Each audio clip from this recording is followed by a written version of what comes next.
یہاں پر سب سے پہلے تو اللہ کی کبریائی بیان کی گئی ہے آیت نمبر 8 تک، اور اس کے بعد سے پھر موسیٰ علیہ السلام کا تذکرہ شروع ہوگا، تو رکوع نمبر 5 تک انہی کے بارے میں مسلسل تذکرہ ہے۔ آیت نمبر 1 ہم نے دیکھ لیا کہ حروف مقطعات ہیں، اور آیت نمبر 2 دیکھتے ہیں جس کا ترجمہ ہے ہم نے آپ پر قرآن اس لیے نازل نہیں کیا کہ آپ مشقت میں پڑھیں۔ اب جب یہ سورہ نازل ہوئی تو اس وقت جو کفار تھے مکہ کے وہ بہت زیادہ ظلم و ستم کر رہے تھے۔ ہم نے سورہ مریم میں بھی یہ چیز پڑھی، اور مسلمانوں کے حوصلے بالکل پست ہوتے جا رہے تھے۔ یہی ریزن ہے کہ حضرت موسیٰ علیہ السلام کا اور فرعون کا یہاں پہ تذکرہ بہت ڈیٹیل میں آیا ہے، تاکہ وہ مضبوط کر سکے ایمان والوں کو، رسول اللہ صلی اللہ علیہ وسلم کو، کہ دیکھو کس طرح سے موسیٰ علیہ السلام نے اپنی قوم کو فرعون سے نجات دلائی۔ اور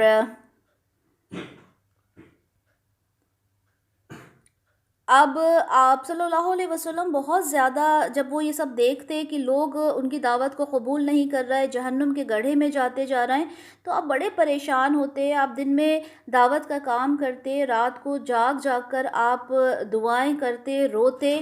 تو یہ سب دیکھ کر جو اللہ تعالیٰ ہے ان سے کیا فرما رہے ہیں کہ ہم نے آپ پر قرآن اس لیے نازل نہیں کیا کہ آپ مشقت میں پڑھیں۔ آپ اتنے زیادہ پریشان کیوں ہوتے ہیں؟ یہ آپ کی مشقت کے لیے یہ نہیں آپ کے لیے نازل کیا گیا۔ اور اس طرح سے تو آپ اپنے آپ کو مشقت میں ڈال رہے ہیں، جس طرح سورہ شعراء میں بھی کہا گیا کہ اگر یہ لوگ ایمان نہیں لا رہے تو آپ اپنی جان کو ہلاک کر لیں گے کیا اس طرح سے؟ تو یہاں پر اللہ تعالیٰ آپ صلی اللہ علیہ وسلم کو تسلی دے رہے ہیں، اور یہ تسلی آپ کو قرآن میں کئی جگہ نظر آئے گی، اور ایک محبت، ایک شفقت والا آپ کو عنصر نظر آئے گا کہ دیکھیں اللہ تعالیٰ کتنی محبت سے اپنے رسول سے بات کر رہے ہیں کہ دیکھیں آپ نے پریشان نہیں ہونا، یہ تو صرف یاد دہانی ہے اس کے لیے جو ڈرتا ہے۔ آیت نمبر 3 میں یعنی یہ جو قرآن ہم نے نازل کیا ہے یہ تو ذکر کے لیے ہے۔ اگر ہم نے تمہیں کوئی کام یہ دیا ہوا ہے تو اس سے کیا کرنا ہے؟ اس قرآن سے سیکھنا ہے، سمجھنا ہے، تذکرہ کرنا ہے۔ یہ یاد دہانی کے لیے ہے، یعنی جو پرانی قومیں گزر چکی ان کا تذکرہ ہے، پلس اللہ تعالیٰ کی کبریائی اس میں بیان کی گئی ہے تاکہ اس کا ذکر کیا جائے اور لوگوں کو یہ کانسیپٹ کلیئر ہو کہ اللہ کے سوا کوئی معبود نہیں ہے جس کی عبادت کی جائے۔ آیت نمبر 4 اس کی تنزیل اس ہستی کی طرف سے ہے جس نے پیدا کیا زمین کو اور بلند آسمانوں کو۔ یعنی یہ قرآن کس کی طرف سے نازل ہوا ہے؟ یہ اس کی طرف سے نازل ہوا ہے جو زمین اور آسمان کو بنانے والا ہے۔ کون ہے زمین اور آسمان کو بنانے والا؟ اللہ ہے۔ تو یہاں پر یہ کہا گیا جس نے آسمان بنایا، جس نے زمین بنائی، اسی نے اس قرآن کو بھی نازل کیا۔ آیت نمبر 5 یعنی رحمان جو عرش پر متمکن ہے۔ پہلے تو کہا جس نے زمین اور آسمان بنایا، کس نے بنایا؟ رحمان نے، جو عرش پر ہے۔ عرش کے بارے میں سلسلۃ الصحیحہ کی حدیث نمبر 726 میں ہے کہ جو جنت الفردوس ہے، اور کہا جاتا ہے کہ جنت الفردوس کا ہی ہمیشہ اللہ سے سوال کیا کرے، کیونکہ یہ جنت کا درمیانی اور بلند درجہ ہے، اور اسی کے اوپر رحمان کا عرش ہے، اور اسی سے جنت کی نہریں جاری ہوتی ہیں۔ سبحان اللہ۔ آیت نمبر 6 دیکھتے ہیں، اسی کا ہے جو کچھ آسمانوں میں ہے اور جو کچھ زمین میں ہے، جو کچھ ان دونوں کے درمیان ہے، جو کچھ زمین کے سب سے نچلے طبقے کے نیچے ہے۔ یعنی زمین اور آسمان اور اس کے بیچ میں جو کچھ ہے وہ تو اللہ کا ہے ہی، لیکن زمین کے نیچے سے بھی سب سے نیچے جو چیزیں ہیں وہ بھی اللہ کی۔ ہم جانتے ہیں کتنے کریچرز ایسے ہیں جو زمین کے بہت انتہائی اندر رہتے ہیں۔ ہم جانتے ہیں جو سی ورلڈ ہے وہ کمپلیٹلی اگر ہم دیکھیں تو کس طرح سے وہاں پر زندگی ایک پوری پنپ رہی ہے۔ وہاں پر ہم دیکھتے ہیں ویجیٹیشن بھی ہے، وہاں پر جو سی کریچرز ہیں وہ کس طرح سے اپنی زندگی وہاں پر گزارتے ہیں۔ تو مطلب پانی جو زمین ہے، زمین کے نیچے کی زندگی بھی اللہ تعالیٰ دیکھ رہے ہیں۔ آیت نمبر 7 اور اگر تم بلند آواز سے کوئی بات کرو تو یقیناً جانتا ہے چھپی بات کو بھی اور نہایت مخفی بات کو بھی۔ وہ اللہ ہے، اس کے علاوہ کوئی معبود نہیں، اسی کے ہیں تمام اچھے نام۔ تو یہاں کیا فرمایا گیا کہ قرآن کو نازل کرنے والا کون ہے؟ جس نے زمین بنائی، جس نے آسمان بنائے، اور پھر اس کے بعد جو رحمان ہے وہ عرش پہ ان کا جو رحمان ہے، جو اللہ ہے، وہ کہاں ہے؟ عرش پر ہیں، اور جو کچھ اس کے درمیان ہے سب کچھ بنانے والے کون ہیں؟ اللہ ہیں، ساری ملکیت اللہ تعالیٰ کی ہے۔ اب یہاں فرمایا گیا کہ چاہے تم اونچی آواز سے انہیں بلاؤ یا آہستہ ان کو دل ہی دل میں پکارو، اللہ تعالیٰ ہر بات کو سننے والے ہیں۔ اللہ تعالیٰ آپ کے خیالات کو، آپ کے جذبات کو، آپ کے احساسات کو جانتے ہیں۔ یہاں پر ایک بات کہنا چاہتی ہوں کہ اللہ تعالیٰ ہماری ہر چیز، ہمارے دل کی ہر بات کو بہتر طریقے سے جاننے والے ہیں۔ تو اس لیے جو مایوسی، یہ جو ڈپریشن والے جو آج کل ایک جو چیز نکل آئی ہے نا، یہ ہمارے اندر بالکل نہیں ہونا چاہیے، کیونکہ اگر ہم نے قرآن کو اس کی میننگ کے ساتھ، اس کی ڈیپتھ کے ساتھ اگر سمجھا، تو یہ ڈپریشن، یہ مایوسی، یا یہ جو فیلیور، یہ ساری چیزیں کبھی آپ کی زندگی میں نہیں ہوں گی۔ ہر چیز کا خالق کون ہے؟ اللہ ہے۔ یہاں پہ کیا کہا گیا اس آیت میں؟ اللہ لا الہ الا ہو، اللہ کے سوا کوئی معبود نہیں ہے، اور یہ بہت بڑی بات ہے، اور اللہ کے ہی ہیں سارے اچھے نام، اس کے سارے نام بہترین ہیں، ٹھیک ہے؟ چاہے اسے اللہ کے نام سے بلاؤ، چاہے رحمان کے نام سے بلاؤ۔ کفار مکہ کیا کرتے تھے؟ کیونکہ وہ اللہ کے نام کو جانتے تھے، رحمان کے نام کو نہیں جانتے تھے۔ جب قرآن میں آیا تو وہ آپ صلی اللہ علیہ وسلم کو طعنہ دینے لگے کہ آپ ہم سے تو کہتے ہیں کہ اللہ کے سوا کسی کی عبادت نہ کریں، لیکن آپ خود رحمان کو پکارتے ہیں۔ تو یہاں پر یہ کہا گیا کہ اللہ کو کسی کے بھی نام سے بلاؤ، سارے نام اللہ کے ہیں۔ سورہ فرقان کی آیت نمبر 60 میں بھی یہ بات ہے کہ ان لوگوں سے جب کہا جاتا ہے کہ رحمان کو سجدہ کرو، تو وہ کہتے ہیں رحمان کیا ہوتا ہے؟ کیا بس جسے تم چاہو گے اسی کو ہم سجدہ کریں گے؟ یعنی وہ یہ بات سمجھ ہی نہیں پاتے تھے کہ رحمان بھی اللہ ہی کا نام ہے۔ تو یہاں اللہ تعالیٰ کہہ رہا ہے چاہے تم اسے کسی بھی نام سے بلاؤ، اس کے سارے ہی نام اچھے ہیں۔ آیت نمبر 9، اب آیت نمبر 9 سے یہاں پہ موسیٰ علیہ السلام کا تذکرہ شروع ہو رہا ہے۔ اب آپ نے موسیٰ علیہ السلام کا تذکرہ بہت اچھے سے امیجن کرتے ہوئے دیکھنا ہے کہ کیا وہاں پر ہوتا جا رہا ہے، ٹھیک ہے؟ آیت نمبر 9 میں اللہ تعالیٰ رسول اللہ صلی اللہ علیہ وسلم سے مخاطب ہو کر کہہ رہے ہیں، اور کیا آپ تک پہنچی ہے موسیٰ علیہ السلام کی خبر؟ جب اس نے ایک آگ دیکھی تو اس نے اپنے گھر والوں سے کہا کہ آپ ذرا یہاں ٹھہریں، مجھے آگ نظر آئی ہے تاکہ میں لے آؤں تمہارے لیے اس میں سے کوئی انگارہ، یہ میں پاؤں اس آگ کی جگہ سے کوئی رہنمائی۔ اب آپ نے امیجن کرتے ہوئے اس سورہ کو سمجھنا ہے، ٹھیک ہے؟ انشاءاللہ ہم ایک اس طرح سے سمجھیں گے کہ چیزیں ہماری نظروں کے سامنے ہوں۔ اب آپ دیکھیں کہ جب مدین سے موسیٰ علیہ السلام واپس جا رہا ہے مصر کی طرف، اب راستے میں ہے اپنی بیوی کے ساتھ، اور وہاں پر سردی ہے، سرد موسم ہے، اور آپ کو کچھ آگ چاہیے گرمی کے لیے، تپش کے لیے، اور آپ راستہ بھی بھٹک گئے۔ اب آپ سوچ رہے ہیں کہ میں کیسے جاؤں، ٹھیک ہے؟ تب آپ کو نظر آتی ہے کچھ آگ نظر آتی ہے۔ اب جب آگ نظر آتی ہے تو اپنی اہلیہ سے آپ کہتے ہیں کہ آپ رکیں اور میں انتظام کرتا ہوں تاکہ مجھے کچھ مل جائے، کچھ ہو سکتا ہے کچھ مجھے آگ تپش بھی مل جائے، اور یہ بھی ہو سکتا ہے کہ ہمیں کوئی راستہ آگے بھی پتہ چل جائے۔ تو یہ کہہ کر وہ وہاں پر چلے گئے۔ اب اس کے بعد کیا ہوا؟ پھر جب وہ آیا اس آگ کے پاس تو ندا دی گئی اے موسیٰ۔ اب موسیٰ علیہ السلام جیسے امیجن کریں کہ اب وہ جنگل میں ہیں اور جنگل میں اس آگ کے پاس پہنچ گئے۔ جب آگ کے پاس پہنچے تو وہاں پر وہ آگ تو تھی نہیں، وہ تو اللہ کی تجلی تھی، اور وہاں اللہ کا نور تھا۔ وہاں سے آواز آئی اے موسیٰ۔ اب امیجن کریں کتنا مطلب گوز بمز ہو جاتے ہیں یہ سوچ کر ہی کہ وہ گئے، وہ اللہ کو ابھی جانتے ہی نہیں ہیں، ٹھیک ہے؟ اللہ سے ابھی مخاطب ہوئے ہی نہیں ہیں، لیکن اللہ تعالیٰ وہاں پر آواز دے کر بول رہے ہیں یا موسیٰ۔ آپ دیکھیں آیت میں لکھا ہے یا موسیٰ، اور اللہ تعالیٰ کیا کہتے ہیں؟ یہ تو میں تمہارا پروردگار ہوں، چنانچہ اپنی جوتیاں اتار دو کیونکہ اس وقت تم مقدس وادی طویٰ میں ہو۔ اب اللہ تعالیٰ ڈائریکٹ کانورسیشن کر رہے ہیں موسیٰ علیہ السلام کے ساتھ۔ موسیٰ علیہ السلام ایک واحد ایسے رسول ہیں، نبی ہیں، جن کے ساتھ اللہ تعالیٰ نے ڈائریکٹ کانورسیشن کیا۔ اللہ تعالیٰ کیا فرما رہا ہے کہ یہ میں ہوں، میں تمہارا رب ہوں، ٹھیک ہے؟ اور تم یہاں پر اپنی جوتیاں اتار دو کیونکہ تم مقدس وادی، ایک پاک وادی میں ہو، اور میں نے تم کو چن لیا ہے۔ تو اب ذرا توجہ سے سنو جو وحی تم پر کی جا رہی ہے۔ اب میں نے تمہیں اپنے نیک بندوں میں شمار کر لیا ہے، اب تم سنو میں تم سے جو کچھ کہنا چاہ رہا ہوں، ٹھیک ہے؟ یقیناً میں ہی اللہ ہوں۔ اب آپ دیکھیں یہاں پر کیا آیا ہے؟ اننی، بے شک میں، انا میں، ہم لوگ پڑھ چکے ہیں نا گرامر میں، تو بے شک میں اللہ ہوں، یعنی پورا یقین دلا رہے ہیں موسیٰ علیہ السلام کو کہ میں ہی اللہ ہوں، کیونکہ آل آف اے سڈن اگر کوئی آواز آئے اور کہے کہ میں اللہ ہوں تو بلیو کرنا مشکل ہو جاتا ہے۔ تو موسیٰ علیہ السلام کو یقین دلا رہے ہیں اللہ تعالیٰ کہ میں اللہ ہوں، کوئی اور معبود نہیں ہے سوائے میرے، بس تم میری ہی بندگی کرو اور نماز قائم رکھو میری یاد کے لیے۔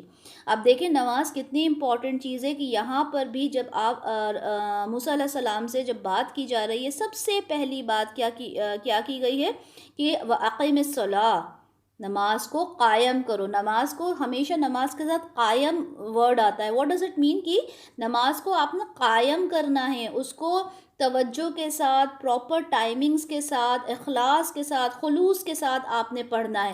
اسی کا مطلب ہوتا ہے اقیم الصلاۃ۔ تو یہاں پہ اللہ تعالیٰ نے سب سے پہلا جو چیز بتائی وہ توحید کی بتائی کہ میری ہی عبادت کرنا، اور عبادت کے ساتھ فوراً دوسرا جو آرڈر دے دیا یا حکم دے دیا کہہ دیں تو وہ تھا نماز کا، اور میری یاد کے لیے، مجھے یاد کرنے کے لیے کیا کرنا ہے؟ نماز کا پڑھنا ہے۔ آیت نمبر 15، اور یہ بات بھی یاد رکھو کہ بے شک قیامت آ کر رہے گی، میں اسے مخفی ہی رکھوں گا تاکہ بدلہ دیا جائے ہر جان کو اس نے جو کوشش کی ہو۔ یعنی قیامت کے بارے میں بھی بتا دیا، قیامت کب آئے گی اس کا کوئی بھی یہاں پہ سائنس نہیں بتایا کہ کس وقت قیامت آئے گی، قیامت ضرور آئے گی۔ آیت نمبر 16، اور دیکھنا کہیں تمہیں اس سے روح گردانہ کر دے کوئی ایسا شخص جو اس پر ایمان نہیں رکھتا اور جو اپنی خواہشات کی پیروی کرتا ہے، اگر ایسا ہوا تو تم ہلاک ہو جاؤ گے۔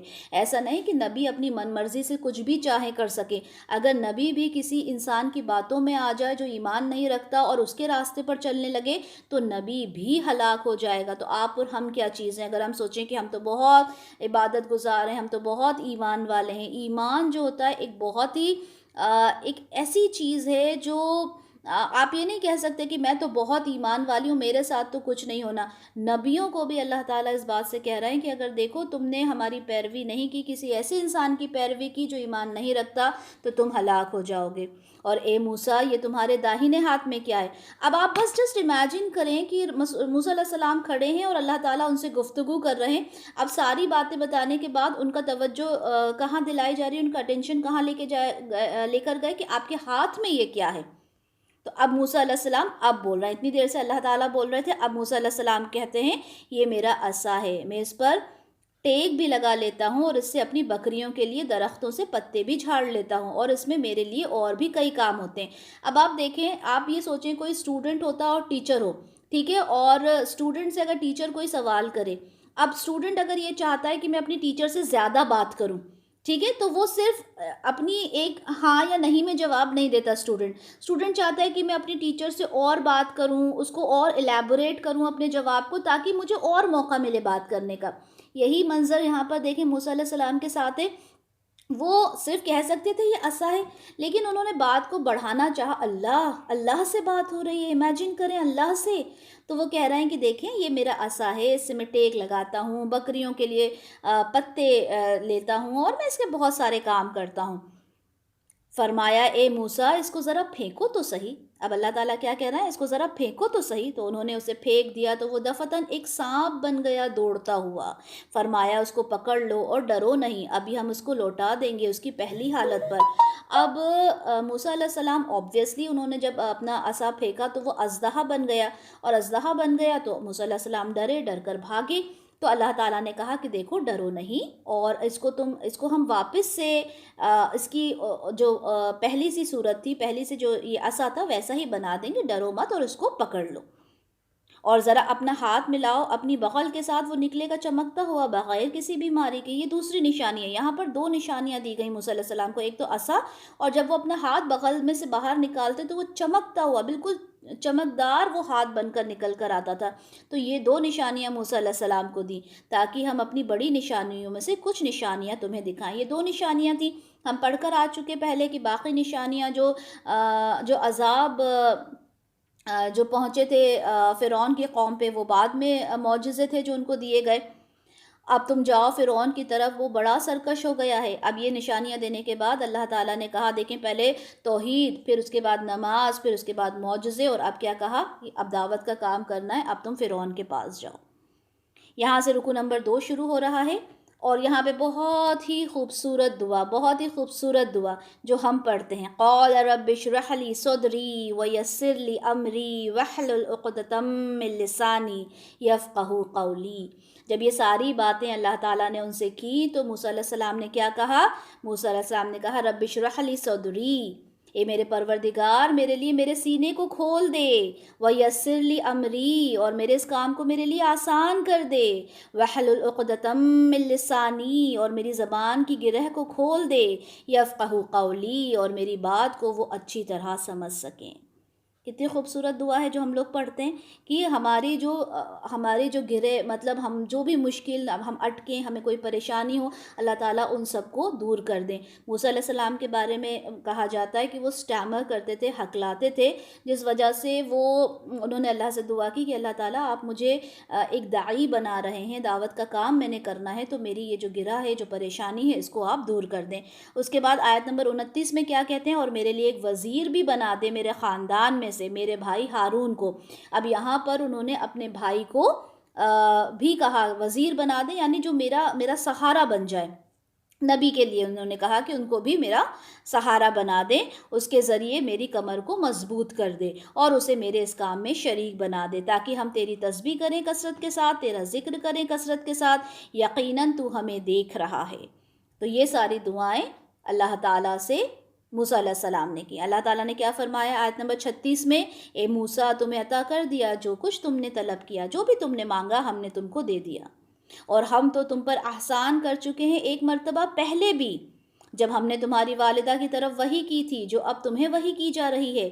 یعنی یہ جو ساری باتیں اب ہم تمہیں بتا رہے ہیں، یہ ہم پہلے بھی تمہارے اوپر یہ احسان کر چکے ہیں۔ کیا احسان تھا؟ ہم سب جانتے ہیں، ہم نے بہت اچھے سے پڑھا ہے کہ موسیٰ علیہ السلام جس وقت پیدا ہونے والے تھے تو فرعون نے یہ ایک حکم صادر کر دیا تھا کہ جتنے بھی لڑکے ہوں گے ان کو ذبح کر دیا جائے گا، لڑکیوں کو چھوڑ دیا جائے گا۔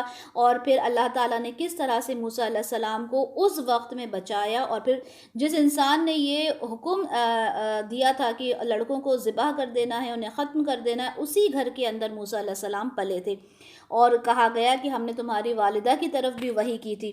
یہاں پر ایک سوال آتا ہے کہ وہ تو نبی نہیں تھی تو پھر وحی کیسے ہوئی؟ تو وحی کا مطلب ہوتا ہے ایک الہام ہونا، ٹھیک ہے؟ ہو سکتا ہے انہیں خواب میں کہا گیا ہو یا ان کے دل کے اندر یہ چیز ڈالی گئی ہو، واللہ عالم۔ آیت نمبر 39 کہ اس کو ایک صندوق میں بند کرو، پھر اسے دریا میں ڈال دو، چنانچہ دریا اسے ساحل پر ڈال دے گا، وہاں سے اس کو اٹھا کر لے جائے گا وہ جو میرا بھی دشمن ہے اور اس بچے کا بھی دشمن ہے۔ میں نے تم پر اپنی محبت کا پرتو ڈال دیا تاکہ تم کو پالا جائے میری آنکھوں کے سامنے۔ اب وہ بتا رہے ہیں کہ ہم نے تمہاری ماں کے اوپر کیا وحی کی تھی۔ اب آپ نے ایک دم سے سینیریو چینج کرنا ہے، ٹھیک ہے؟ سینیریو وہی چل رہا ہے، کانورسیشن ہے اللہ کی اور اللہ کے رسول کے بیچ میں، ٹھیک ہے؟ اب آپ نے امیجن کرنا ہے کہ سارے لوگ ہیں آس پاس اور وہ گھوم رہے ہیں، موسیٰ علیہ السلام کو ڈھونڈ رہے ہیں۔ اس وقت ان کی ماں سے کیا کہا گیا کہ اس بچے کو ایک صندوق میں ڈال دو اور اس کو دریا میں بہا دو، اور یہ دریا میں بہتے بہتے کہاں پہنچ جائے گا یہ بچہ؟ اس فرعون کے پاس۔ یہاں کیا کہا گیا؟ وہ تمہارا بھی دشمن ہے اور اس بچے کا اللہ کا بھی دشمن ہے اور اس بچے کا بھی دشمن، یعنی کہ موسیٰ علیہ السلام کا، ٹھیک ہے؟ اور اس طرح اور محبت ڈال دی، محبت ان کے چہرے پہ ڈال دی کہ جب فرعون نے دیکھا تو وہ یہ نہیں کہہ پایا کہ میں اس کو قتل کر دوں گا، اسے کیسے اپنے گھر میں پالوں گا۔ ایک چہرے پہ کشش تھی جو حضرت آسیہ نے بھی دیکھی، اور ان کا دل موسیٰ علیہ السلام پر آ گیا کہ اس کو ہم پال لیں گے، ٹھیک ہے؟ وہ ایک کشش ہی تھی جس کی وجہ سے فرعون بھی موسیٰ علیہ السلام کو ذبح نہیں کر پایا، قتل نہیں کر پایا۔ آیت نمبر 40 جب تمہاری بہن چلتی جا رہی تھی تو اس نے کہا کیا میں تمہیں بتاؤں اس خاندان کے بارے میں جو اس کی کفالت کرے؟ تو یوں ہم نے لوٹا دیا تمہیں تمہاری والدہ کی طرف تاکہ اس کی آنکھ ٹھنڈی رہے اور وہ غم نہ کھائے، اور پھر تم نے ایک شخص کو قتل کر دیا تو ہم نے تم کو اس غم سے بھی نجات دلائی، اور پھر تم نے مزید بہت سی آزمائشوں سے گزارا، پھر تم کئی سال اہل مدین میں رہے، پھر تم یہاں آ گئے ایک طے شدہ فیصلے کے مطابق۔ اے موسیٰ، یہاں پر پوری باتیں بتائی جا رہی ہیں۔ اب پھر آپ امیجن کریں کہ وہ دریا میں ہیں، دریا میں جا رہے ہیں، ان کی بہن پیچھے پیچھے دیکھتی جا رہی ہیں ان کو کہ وہ کہاں پہنچتے ہیں۔ پہنچتے پہنچتے ان کی بہن نے دیکھا کہ وہ بادشاہ کے محل میں پہنچ گئے، اور وہاں دیکھا کہ جتنی بھی عورتیں آ رہی تھیں ان کو دودھ پلانے کے لیے، کیونکہ چھوٹے سے بچے تھے، دودھ پیتے بچے تھے وہ، تو جتنی عورتیں آ رہی تھیں سب کا دودھ ان کے لیے ایک طرح سے حرام ہو گیا تھا، ٹھیک ہے؟ ان کا کسی بھی عورت کا دودھ وہ نہیں پی رہے تھے۔ تو بہن نے کہا کہ میں ایک ایسا گھر جانتی ہوں جس کا دودھ یہ پی لیں گے، جو گھر ایک بہت اچھا گھر ہے۔ پھر اس گھر کے اندر یعنی کہ ان کی ماں کے پاس موسیٰ علیہ السلام آتے تھے، اور اس طرح سے ان کی ماں کی آنکھوں کی ٹھنڈک بھی وہ بنے، وہ اپنی ماں کے پاس بھی رہتے تھے، اور ان کی پرورش کہاں پر ہوئی؟ محل میں بھی ہوئی، ٹھیک ہے۔ اور پھر اس کے بعد کیا ہوا، جب وہ جوان ہو گئے تھے تو ان کے ہاتھوں ایک قتل ہو گیا تھا، جس کی وجہ سے وہ مدین چلے گئے تھے۔ اب مدین سے وہ واپس مصر آ رہے ہیں۔ یہ ساری کانورسیشن اللہ تعالیٰ ان کو یاد کروا رہے ہیں کہ دیکھو تمہارے ساتھ یہ سب کچھ ہوا تھا۔ آیت نمبر 41، اور میں نے تم کو بنایا ہے خاص اپنے لیے، یعنی تم تو رسول بن کر بھیجے گئے ہو، تم خاص میرے لیے بھیجے گئے ہو۔ جاؤ تم اور تمہارا بھائی میری ان نشانیوں کے ساتھ، اور میرے ذکر میں سستی نہ کرنا۔ جاؤ تم دونوں فرعون کے پاس، یقیناً وہ بہت سرکش ہو گیا ہے، اور تو دیکھو اس کے ساتھ نرم انداز میں بات کرنا، شاید کہ اس طرح وہ سوچے یا ڈرے۔ دیکھیں کتنا خوبصورت یہاں پر ایک بات سمجھنے کی ہے کہ اللہ تعالیٰ نے جب دعوت کا کام دیا موسیٰ علیہ السلام کو، تو سرکش فرعون کے پاس موسیٰ علیہ السلام جا رہے ہیں، اور کیا کہا اللہ تعالیٰ نے؟ نرمی سے بات کرنا۔ اور ہمارا کیا حساب کتاب ہے؟ اگر سامنے والا سنتا نہیں، ہم کہتے ہیں ارے تمہارے ساتھ تو اللہ تعالیٰ ایسا کریں گے، تمہارے ساتھ تو اللہ ویسا کریں گے، تم تو سنتے ہی نہیں ہو۔ یہی انداز ہوتا ہے نا ہمارا، ہماری اولاد کے ساتھ بھی ہمارا انداز تو یہی ہوتا ہے۔ تو یہاں پر کیا کہا جا رہا ہے؟ یہاں پر یہ کہا جا رہا ہے کہ دیکھو تم اس سے نرم انداز میں بات کرنا، شاید وہ تمہاری بات کو سوچے یا پھر وہ ڈرے۔ آیت نمبر 45، انہوں نے عرض کیا ہے ہمارے پروردگار، ہمیں اندیشہ ہے کہ وہ اچانک ہمارے اوپر بھڑک اٹھے گا یا زیادتی کرے گا۔ اب آپ یہاں پر دیکھیں، اب آپ گرامر اسٹوڈنٹس ہیں، آپ آیت نمبر 45 میں دیکھیں، یہاں پر جو صیغہ یوز ہوا ہے وہ کیا ہوا ہے؟ ربنا اننا، یعنی ہمارے رب۔ یہاں پر ہمارے یعنی پلیورل کا صیغہ استعمال ہوا ہے، ٹھیک ہے۔ تو پلیورل کا مطلب ہوا کہ یہاں پہ جب بات ہو رہی ہے تو موسیٰ علیہ السلام اور ہارون علیہ السلام دونوں ہیں، یعنی اب واپس ساری چیزیں سکپ کر دیں، وہاں پہ کانورسیشن کمپلیٹ ہو گیا۔ موسیٰ علیہ السلام اپنے گھر آئے، گھر آ کے ہارون علیہ السلام سے ملے، ہارون علیہ السلام کو خوشخبری دی کہ آپ کو اور مجھے اللہ تعالیٰ کی طرف سے یہ بشارت ملی ہے، ہم نبی ہیں، ساری باتیں ہو گئیں۔ اب دونوں ایک ساتھ اللہ سے دعا کر رہے ہیں، کیا کر رہے ہیں؟ انہوں نے عرض کیا ہے ہمارے پروردگار، ہمیں اندیشہ ہے کہ وہ اچانک ہمارے اوپر بھڑک اٹھے گا یا زیادتی کرے گا۔ تو اللہ تعالیٰ فرما رہے ہیں کہ ڈرو نہیں، یقیناً میں تم دونوں کے ساتھ ہوں، ہر بات سنتا اور دیکھتا رہوں گا۔ مطلب تسلی دے دی کہ دیکھو بالکل ٹینشن نہیں لینا، بالکل پریشان نہیں ہونا، میں تمہارے ساتھ رہوں گا۔ آپ اس میں ایک محبت دیکھیں، اللہ کی محبت یہاں نظر آ رہی، تم لوگ ٹینشن بالکل مت لو، میں ہوں نا تمہارے ساتھ، تم آگے چلو، میں دیکھ رہا ہوں تمہیں۔ اس طرح کا ایک انداز ہے، کتنا خوبصورت۔ آیت نمبر 47، بس تم دونوں جاؤ اس فرعون کے پاس اور اس سے کہو کہ بلا شبہ ہم دونوں رسول ہیں تیرے رب کی جانب سے، بس ہمارے ساتھ بھیج دے بنی اسرائیل کو، اور انہیں عذاب میں مبتلا مت رکھ، یقیناً ہم آئے ہیں ایک نشانی لے کر تیرے رب کی طرف سے، اور سلامتی ان پر ہے جو ہدایت کے اتباع کریں۔ اب یہاں پر کیا کہا؟ سب اللہ تعالیٰ پورا بتاتے جا رہے ہیں کہ آپ نے کرنا کیا ہے۔ کیا کہا؟ کہ تم دونوں جاؤ فرعون کے پاس جاؤ اور کہو ہم اللہ کی طرف سے بھیجے ہوئے رسول ہیں۔ رسول کس کو کہتے ہیں؟ میسنجر، یعنی ہم اللہ کی طرف سے ایک میسج لے کر آئے ہیں، اور تم جو بنی اسرائیل کے اوپر جتنے ظلم و ستم کرنا تھے کر لیے، اب ان کو چھوڑ دو، ٹھیک ہے، ان کو ہمارے ساتھ بھیج دو۔ آیت نمبر 48، ہماری طرف یہ وحی کی جا چکی ہے، اس پر عذاب آئے گا جس نے جھٹلایا اور منہ پھیر لیا۔ تو وہ کہہ رہے ہیں کہ دیکھو ہمارے پاس تو یہ وحی آئی ہے، جس نے جھٹلایا، جس نے منہ پھیرا، اس کے لیے تو عذاب ہے، اور تم اب سیدھا سیدھا بنی اسرائیل کو ہمارے ساتھ بھیج دو۔ فرعون نے کہا کہ اے موسیٰ تم دونوں کا رب کون ہے؟ کیونکہ فرعون تو اللہ کو نہیں جانتا تھا، اور وہ تو خود کو ہی رب کہتا تھا، تو اس نے پوچھا تم دونوں کا رب کون ہے؟ موسیٰ علیہ السلام نے کہا کہ ہمارا وہ رب وہ ہے جس نے ہر شے کو اس کی خلقت عطا کی، پھر ہدایت دی۔ اب دیکھیں نبیوں کا جو ایک انداز ہوتا ہے اللہ تعالیٰ کو انٹروڈیوس کرنے کا، وہ بڑا ہی خوبصورت ہوتا ہے۔ انہوں نے کہا رب وہ ہے جس نے ہر شے کو اس کی خلقت عطا کی، یعنی اس کا جو آؤٹر اس کی جو آؤٹر باڈی ہے، ٹھیک ہے، ہر مخلوق کی الگ ہوتی ہے، ایک جانور کی ایک الگ ہوتی ہے، انسان کی الگ ہوتی ہے، انسانوں کی بھی الگ الگ ہوتی ہے۔ تو ہر انسان کو اس کی خلقت عطا کی، اور اس کو ہدایت بھی دی، ہدایت دی کہ انسان کو کس طرح سے کھانا کھانا ہے، کس طرح سے سوچنا ہے۔ جانور اپنے حساب سے کھاتا ہے، ہر انسان کو اس کے اکارڈنگ اللہ تعالیٰ نے رہنمائی کی اس کی، اور اس کی خلقت اس کے ہی اکارڈنگ بنائی گئی۔ فرعون نے کہا تو پھر پہلی نسلوں کا کیا حال ہوگا؟ اب دیکھیں کتنا ایک ڈپلومیٹک کوسچن یہاں پہ فرعون نے کہا کہ اچھا ٹھیک ہے، اگر ہم ہدایت پر آ بھی جائیں گے تو تم تو اب آئے ہو، تم سے پہلے جتنے بھی لوگ تھے، ہمارے آباء و اجداد تھے، ان کا کیا ہوگا؟ اگر ہم تمہاری بات مان لیں گے تو ان کے ساتھ کیا ہوگا؟ تو یہاں پر اب کوئی بھی انسان پریشان ہو جائے، اگر آپ لوگ مجھ سے یہ سوال کریں کہ بھائی جب رسول نہیں آئے تو پھر جو لوگ ہدایت پر نہیں تھے ان کا کیا ہوگا، جب ان کو کوئی دعوت دی ہی نہیں گئی تو ان کا کیا ہوگا، تو میں بھی کنفیوز ہو جاؤں گی، آپ سے بھی کوئی سوال کرے گا آپ بھی کنفیوز ہو جائیں گے کہ اس کا کیا جواب دیں۔ یہاں پر کتنا خوبصورت جواب آیت نمبر 52 میں موسیٰ علیہ السلام دے رہے ہیں کہ موسیٰ علیہ السلام نے کہا کہ ان کا علم میرے رب کے پاس ایک کتاب کے اندر ہے، میرا رب نہ تو بھٹکتا ہے اور نہ ہی بھولتا ہے، یعنی ان کے ساتھ کیا ہونا ہے وہ اللہ بہتر طریقے سے جانتا ہے۔ وہی جس نے زمین کو تمہارے لیے بچھونا بنایا، اس میں تمہارے چلنے کے لیے راستے بنائے اور آسمان سے پانی نازل کیا، پھر ہم نے اس پانی سے نکالے طرح طرح کے نباتات۔ یعنی اللہ کون ہے؟ اللہ تعالیٰ تو وہ ہے جس نے زمین اور آسمان کو ہمارے لیے اتنا خوبصورت بنایا، ہمارے لیے نباتات پیدا کیے، وہ اللہ ہے۔ کھاؤ تم خود بھی اور چراؤ اپنے مویشیوں کو بھی، یقیناً اس میں نشانیاں ہیں عقل مندوں کے لیے۔ دیکھیں قرآن کے اندر آپ دیکھیں زمین، آسمان، پیڑ، پودے، بارش، ہر چیز کو اللہ کی نشانی بتایا گیا، اور واقعی میں اللہ کی نشانی ہے۔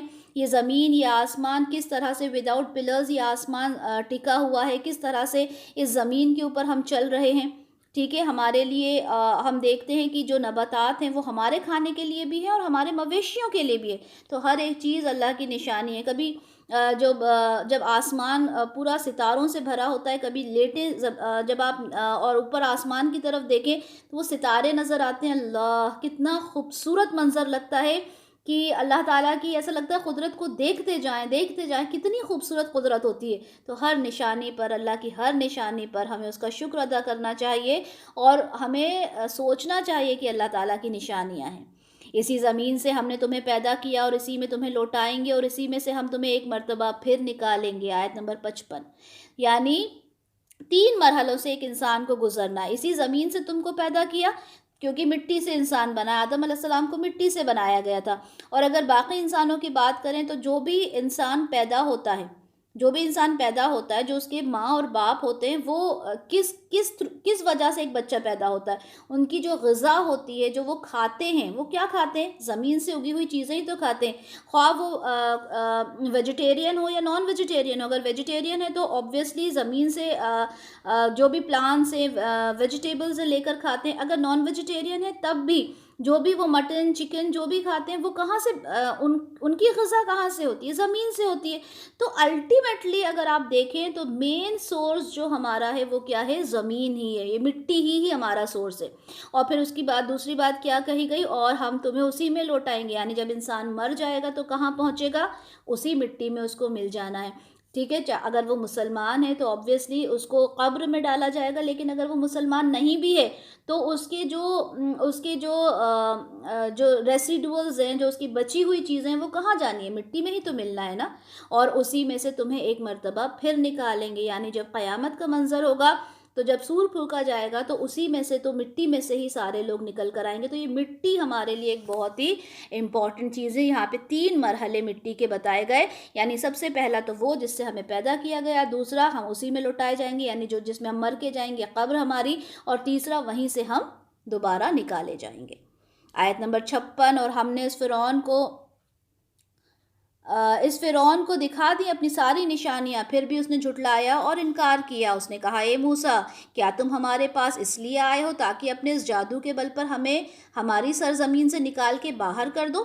اچھا، یہاں پر اللہ تعالیٰ نے اپنی قدرت بیان کی، ٹھیک ہے، موسیٰ علیہ السلام کے تھرو یہ قدرت بیان کروائی کہ اللہ کون ہے۔ اللہ وہ ہے جس نے زمین اور آسمان بنائے، مٹی میں سے ہمیں پیدا کیا، مٹی سے ہی ہم نکالے جائیں گے، ساری چیزیں بتا دیں۔ اب جب ساری باتیں ہو گئیں، اب آپ امیجن کریں کہ موسیٰ علیہ السلام ہیں، ہارون علیہ السلام دونوں کھڑے ہوئے ہیں، سامنے فرعون ہے اپنے تخت پہ بیٹھا ہوا ہے۔ اب جب ساری باتیں ہو رہی ہیں تو ساری باتوں کو جھٹلا دیا، ساری باتوں کو جب جھٹلا دیا اور بالکل ماننے کو وہ تیار ہی نہیں ہوا۔ سورہ اعراف کی آیت نمبر 106 سے 112 میں اس کا تذکرہ ہے کہ فرعون نے موسیٰ علیہ السلام سے کہا، اچھا تم یہ ساری باتیں کر رہے ہو، تم کچھ لائے بھی ہو اپنے ساتھ؟ تو موسیٰ علیہ السلام کو 2 نشانیاں دی گئی تھیں۔ جب دونوں نشانیاں موسیٰ علیہ السلام نے دکھائیں، اژدہا والی اور اپنا ہاتھ جو ان کا چمکنے لگا تھا، جب دونوں نشانیاں دکھائیں تو موسیٰ علیہ السلام سے فرعون نے کیا کہا کہ